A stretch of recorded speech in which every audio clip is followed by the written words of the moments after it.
X ray করার ব্যবস্থা জেলা হসপিটালে নেই, তারা ফিরিয়ে দিচ্ছে। জেলার লোক রেফার করছে কলকাতায়, আর কলকাতায় বেডের অপ্রতুলতা, এটা প্রত্যেকের জানা। স্বাস্থ্য ব্যবস্থা বলে এই মুহূর্তে কোনো কিছু নেই। আরজি করের ঘটনা চোখে আঙুল দিয়ে দেখিয়ে দিয়েছে।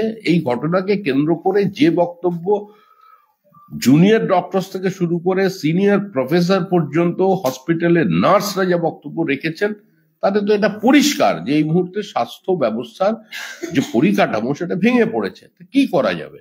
তৃণমূল ক্ষমতায় তৃতীয়বারের জন্য। সিরিয়ায় হাসপাতালে দুর্নীতি তদন্ত করছে, তারপরেও স্যালাইন নিয়ে এই দুর্নীতি কি বলবো? ইতিমধ্যে তো দেখা গেছে যে আরজি করের ঘটনার পর যে দুর্নীতি করছে হাসপাতালে, যে দুর্নীতি, তারপরেও এই যে স্যালাইনের দুর্নীতি, যেটা পাবে ছেড়ে দেবে কেন? এখন স্যালাইনের দুর্নীতি ওখানে খোঁজ দিলে পাওয়া যাবে যে গ্লাভসের দুর্নীতি, তারপরে বর্জ্য ফেলার দুর্নীতি, কোনোটা বাকি নেই। তৃণমূল কোনো জিনিস ছাড়ছে না, যেখানে দেখিবে ছাই উড়াইয়া দেখো তাই, এটাই তৃণমূলের পথ।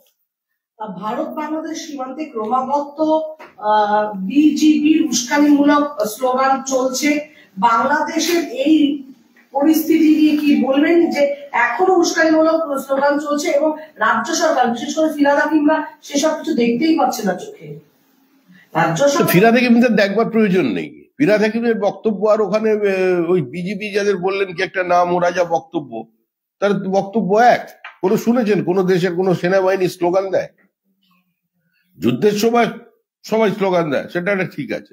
সেনাবাহিনী স্লোগান দিচ্ছে, উস্কানিমূলক বক্তব্য, যে মানে কি? ওটা চূড়ান্ত অব্যবস্থা, এটা মৌলবাদী, এদের কাছে আত্মসমর্পণ বলা নয়। পুরো রাষ্ট্রটাই এখন এইরকম হয়ে গেছে, কি করা যাবে? আর এপারে এরকম লোকজন আছে বলে ওরা আরো বেশি সক্রিয়। তৃণমূলের তরফ থেকে এটাও বলা হচ্ছে যে বারবার করে আপনারা বলছেন বিএসএফ এর ভূমিকার কথা নিয়ে তৃণমূল সমালোচনা করছে, কিন্তু আসাম, ত্রিপুরা বিভিন্ন জায়গায় তো অনুপ্রবেশ হচ্ছে।